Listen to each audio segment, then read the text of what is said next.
De esto, efectivamente, ¿ha sido positiva la relación de la bancada fujimorista con Pedro Pablo Kuczynski? En la bancada dicen que sí, pues, ¿no? Que pese a que han hecho tortuoso el camino de las facultades legislativas extraordinarias, tortuoso el camino para aprobar los decretos legislativos de urgencia y permanentemente han citado a todos los ministros y buscan las interpelaciones. Dice, pero les hemos dado las facilidades y las interpelaciones efectivamente son mecanismos democráticos para fiscalizar al poder de turno. Pero es tan sólida esta bancada, responden todos efectivamente a la voz de una única lideresa o, pese a que lo nieguen, existen dos facciones, una liderada por Keiko Fujimori y otra por su hermano Kenji Fujimori, que en las últimas semanas y meses más bien ha tomado una vía distinta a la de su hermana, demostrando un olfato político, además hay que decirlo, y una capacidad de reacción que se le desconocía y que, según los parlamentarios, sus colegas en el Congreso, no le reconocen porque dice que ni siquiera participa en los debates en el Pleno. Así que nada, esas son las cartas sobre la mesa. Vamos a conversar con Luis Alfonso Moreira, analista político. ¿Cómo estás, Luis Alfonso? Buenas tardes. Gracias por la invitación, Pamela. A ver. Bueno, efectivamente el fujimorismo tiene problemas internos. El liderazgo de Kenji en los últimos meses es indiscutible. En temas muy sensibles, él ha sabido, digamos, estar en el lado correcto de la historia. Más empático, ¿no es cierto? Ha sabido entender que hay temas en los que los principios están primero, el tema del caso de los odálites, claro, digamos, el tema de la libertad de expresión. Creo que Kenji ha demostrado en este último año que su liderazgo va para más y eso ha generado pues malestar dentro de un grupo en donde todos están pues a la sombra de Keiko. Y lo que podemos decir a la luz de lo ocurrido es que Kenji tiene lo que se llama peso específico. ¿Crees que ya lo tiene? Úrsula Letona casi le ha dicho un muchachito adolescente que recién está aprendiendo, lo ha escueleado. Y hay quienes dicen que Kenji lo que está haciendo es construyendo este perfil, está en ello. Digamos que tanto Keiko como Kenji, ambos son los herederos naturales del fujimorismo, con lo bueno y con lo malo. Es una mochila que tiene cosas buenas y tiene cosas malas. Digamos, Keiko ha capitalizado todo lo bueno y tratado de deslindar responsabilidades. Ahí es en donde Kenji entra a tallar. Keiko, de alguna manera, no ha sabido entender al fujimorista duro, aquel que tiene pues gratitud, que tiene un sentimiento de agradecimiento hacia Alberto Fujimori, el fundador de este movimiento, partido político que gobernó, digamos, 10 años el Perú. Y Keiko, de alguna manera, le ha dejado ese espacio libre a Kenji. Además, es un electorado, ese sector duro que resiente lo que los críticos señalan. ¿Por qué un habeas corpus cuando hay otras posibilidades? O sea, hay quienes dicen que Keiko no le conviene tener a su padre fuera. Así parece. Está jugando sus cartas para prolongar la cosa lo más que pueda. Es muy triste, digamos, lo que ha dicho el congresista Roberto Vieira respecto de esta situación y lo que señalas sobre la posibilidad del indulto frente a la posibilidad de una ley, digamos, de arresto domiciliario para casos como el de Fujimori y otras personas en esa misma situación. Yo creo que ahí es en donde Keiko falla. Keiko, hemos visto declaraciones en todos los medios, hace no mucho, en donde Keiko pedía el arresto domiciliario. Y no parece ser muy congruente o no ser muy consecuente a la hora de descartarlo. Si tienen, como dijo Roberto Vieira, la llave para sacarlo a Alberto Fujimori de ese lugar donde está privado su libertad a un lugar donde tiene mayores facilidades para vivir, no se entiende, ¿no? Y ese no explicar bien por qué optar por la vía de un habeas corpus. Habiendo tenido otros 3 habeas corpus o 4 que ha presentado que se les ha denegado. Ahora, lo que sí me gustaría, Pamela, mencionar es la posibilidad que tiene también el presidente Pedro Pablo Kuczynski de indultar a Alberto Fujimori. De alguna manera, si esto, digamos, se materializa, él lo que hace es le devuelve a Alberto Fujimori, el fundador de este movimiento político, ese peso dentro de su propia organización, debilita a Keiko y empodera un poco más a Kenji. De alguna manera cambia el juego de la política peruana, en donde están seguramente evaluando todas las posibilidades. Parecería que no va a prosperar. Parecería que, digamos, la magnanimidad con la que podría actuar Kuczynski y sacar al expresidente Fujimori es algo que, digamos, no está dispuesto a hacer. Está con 43% de aprobación que ha conseguido a duras penas en una situación de crisis en la que el gabinete y el presidente actuaron correcamente, ¿no es Efectivamente, cierto? tú has dicho lo del... Pero puede sacrificar eso porque va a ser una medida impopular, ¿no es cierto? Tiene el músculo y tiene la fuerza y la estabilidad como para afrontar el cargamontón que se le vendría después. Uno no es indiferente frente al tema Fujimori o un eventual indulto. Hay un porcentaje importante de peruanos que apoyarían. Hemos visto las encuestas que has dado a conocer hace un rato, pero se divide otra vez el peruano. Lo que sí todavía tiene el presidente Kuczynski es, a raíz de esta campaña, una sola fuerza, digamos, de reconstrucción, y creo el acertado nombramiento de Pablo de la Flor al frente de la reconstrucción. Creo que eso le ha dado un respiro al gobierno, pero ahora ya llega 28 de julio, yo estoy seguro que va a haber cambios en el gabinete. Digamos, hoy, no sé si ya los medios, la más media ya lo sabe, pero el ministro de Cultura, Salvador de Solar, tiene una crisis por la Bienal de Venecia. Hay todo un escándalo respecto a lo que está ocurriendo en el mundo cultural por... el curador ha renunciado, digamos. Hay algunos ministros que van a, digamos, tenerlas difíciles en los próximos días. De pronto no para temas tan sensibles como la inseguridad. El caso del ministro Basombrío, digamos, es digamos, uno que seguramente va a pasar por la interpelación. Va a pasar por la interpelación como lo va a hacer Vizcarra y sería, o sea, ya a Saavedra, ya les costó la cabeza de Saavedra y ahora vienen dos más. Hay quienes especulan que lo que se está buscando es desestabilizar al gobierno de tal manera de que en algún momento el fujimorismo quiera pedir la vacancia del presidente y eso es muy peligroso.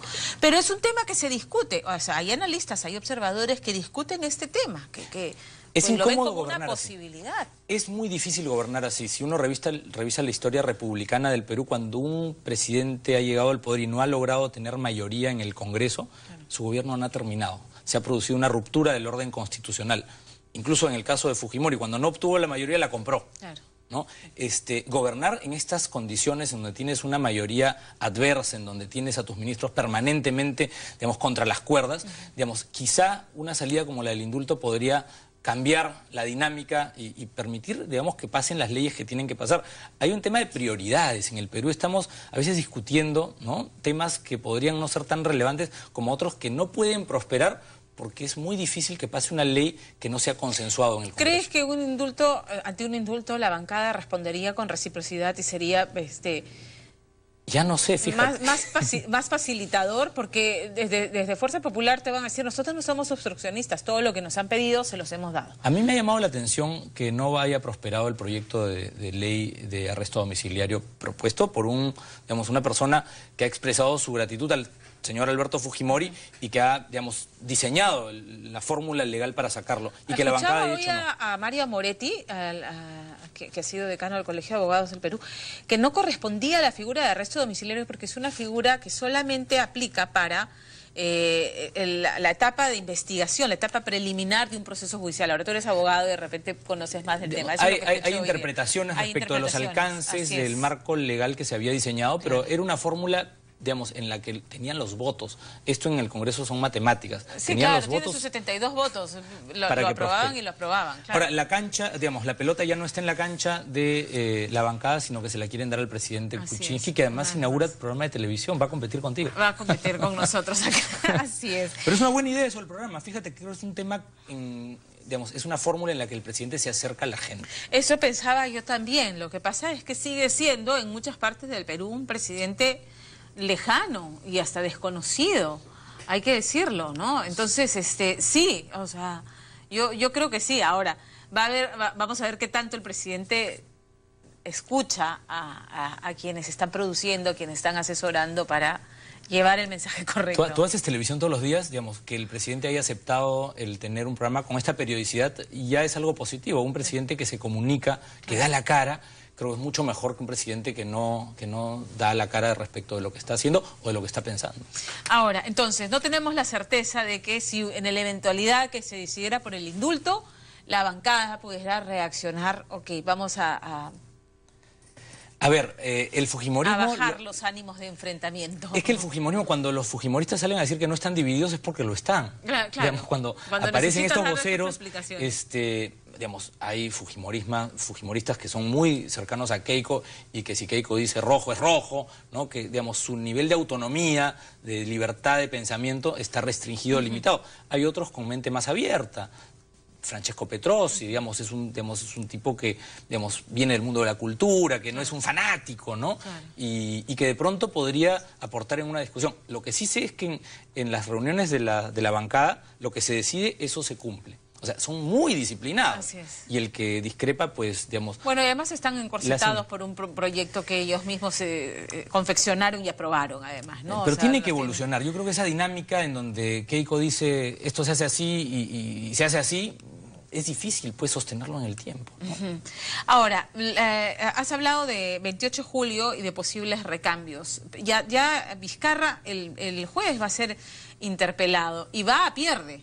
Porque en el fujimorismo han cuestionado el tema por el que lo están llevando al pleno, ¿no? El tema de Conturhuasi. Sí. Ese es el problema cuando uno nombra como ministro a un vicepresidente. Digamos, la figura del vicepresidente es una figura tan delicada que en teoría el vicepresidente no debería hacer nada, no debería estar expuesto a la crítica pública porque terminar es el debilitado si es que es censurado. Así Debería es. ahora sí plantear cuestión de confianza el presidente Kuczynski. Tiene 2 ministros. Sí, y los congresistas, digamos, de la oposición tienen la fuerza suficiente como para efectivamente demostrar cuán poderosos son. Yo creo que están todavía en negociaciones y en tratativas para evitar, pues, que esto prospere, ¿no? Están pulseando todavía. Sí. Ahora, la política local a veces no es tan interesante como la política en Europa. ¿Has visto lo de el presidente francés? ¿Ah? He visto el presidente francés que ha hecho la convocatoria a los científicos del mundo. Bienvenidos a Francia. Aquí sí, porque el presidente de los Estados Unidos es escéptico frente al cambio climático. Nosotros no, vengan todos, les abrimos las puertas. Y se enfrentaba a... Y Emmanuel Macron, además, lo que ha, digamos, llamado mucho la atención es la pareja que tiene, ¿no? Su pareja, que es 24 años mayor que él y que ha generado, pues, noticia alrededor del mundo. En el Perú no hay nuevos líderes, digamos. Macron llega al poder justamente por la crisis de los partidos allá. Digamos, ¿quiénes están hoy liderando o trabajando un proyecto político de cara a las próximas elecciones municipales? Presidenciales. Podremos mencionar el partido moradito y ahí paro de contar porque Acuña, no sé si Acuña se animaría nuevamente a... Yo creo que, por ejemplo, hay algunos alcaldes exitosos que están trabajando ya la posibilidad de competir en las elecciones metropolitanas. El alcalde Muñoz de la Municipalidad de Miraflores, por ejemplo. Zurek también está tentando. Zurek ha hecho ya, está haciendo campaña. Ahora, el tráfico en Javier Prado y en La Molina no le juega a favor, no, para digamos, nada, ¿no? Para nada. Eso es lo que hay que ir descubriendo. ¿Quiénes están ya trabajando de cara a las próximas elecciones para poder justamente satisfacer mejor los intereses de un electorado que está fastidiado, que está molesto y que está bastante desilusionado de la clase política? Lo que ha pasado, es importante ver lo que pasa en otras partes del mundo. Lo que ha pasado en Francia es aleccionador. ¿Y qué presidente o qué candidato tiene, digamos, el glamour, la simpatía? Es suficientemente sexy, ¿no? Para convencer, pese a ser nuevo, una propuesta nueva, para poder convencer al electorado. Claro, y frente a eso, los que ya están quemados en la política local. Alan García salió ayer en televisión ya no voy más. Y Toledo tampoco, claro. y en fin, yo creo que hay muchos quemados. Y bueno, y Keiko tiene, pues, la posibilidad de, si no hace bien las cosas, convertirse en la Lourdes Flores. Claro, no, y eso no lo desea nadie. Yo no creo que Keiko desee ni ser ella misma, por supuesto, claro, ¿no? Obviamente. Tienen que reinventarse, tienen que trabajar bien cómo conectar con la ciudadanía. Kenji dijo, ¿no? Si mi hermana no es elegida, entonces seré yo en el 2021 quien se lance. Yo diría que Kenji tiene todavía un largo camino por recorrer, pero que lo que ha hecho en los últimos meses dan cuenta de que no está bastante sintonizado con el sentir popular. Está bien asesorado. Yo creo que tiene buenos consejeros, yo creo que está tomando decisiones buenas y comunicándolas oportunamente, ¿no? Diciendo, en esto yo no voy. Olfato y capacidad de reacción, sí. Eso parece haber heredado eso del papá, ¿no? O que está siendo bien asesorado. No Ahora, ¿hay cuadros políticos de dónde elegir para Kuczynski, para hacer recambios en el gabinete? O sea, ¿habrá gente dispuesta a enfrentarse a 72 congresistas que permanentemente le van a hacer la tarea difícil? O sea, no es que no. Una vez más, lo que permanentemente dice Fuerza Popular, todo lo que se ha pedido y se ha planteado, se lo hemos dado. Entonces no nos digan obstruccionistas, pero que se la hacen difícil. A ver, yo creo que sí. Mira, el solo hecho de que en el gabinete hoy tengas a Cayetana Aljovín, que Pablo de la Flor deja la posición de director de Asuntos Corporativos del BCP para ir al sector público. Eso es una señal, digamos, de que Pedro Pablo Kuczynski sí tiene capacidad de convocatoria. Bueno, tienes a Zavala también, que hizo lo mismo, está con 40% de aprobación. Claro, son buenas señales. O sea, hay que aplaudir que un profesional exitoso en el sector privado deja lo que está haciendo por servir a su país en una posición en donde, como tú dices, todo puede pasar, ¿no? Sí, claro. Te pueden censurar, estás expuesto a toda la crítica, digamos, de buena onda y de mala leche de la prensa, pero yo sí creo que Pedro Pablo tiene ahora en julio la posibilidad de cambiar a varios de los que están en el gabinete. Hay muchas críticas, por ejemplo, contra Marisol Perestello, la ministra de Justicia.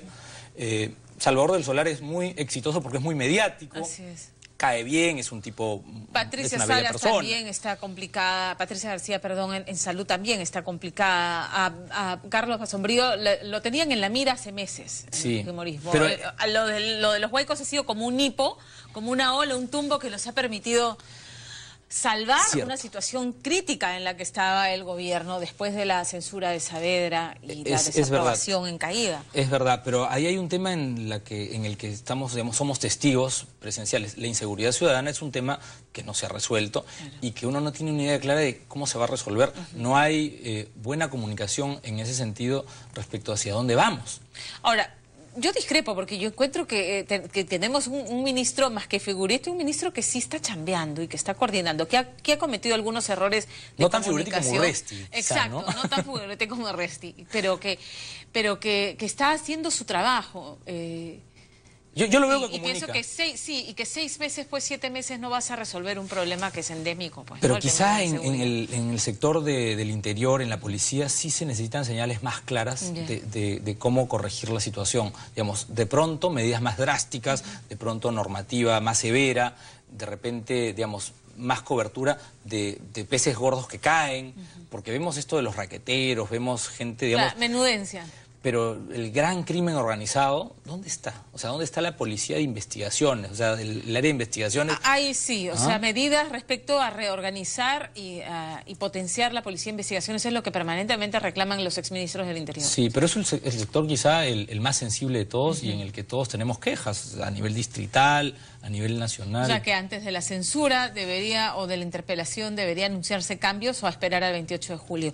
Porque con 43% llega como tranquilo, ojalá para el 28 de julio, ¿no? O sea, el calendario no es un chicle, ¿no? O sea, cómo llegar a 28 de julio con tu gabinete como está, ese es un gran reto. Claro. O sea, tiene que hacer un poco de malabarismo político y negociar bien con las fuerzas del Parlamento para poder, digamos, mantener el statu quo hasta, digamos, que se produzcan los cambios.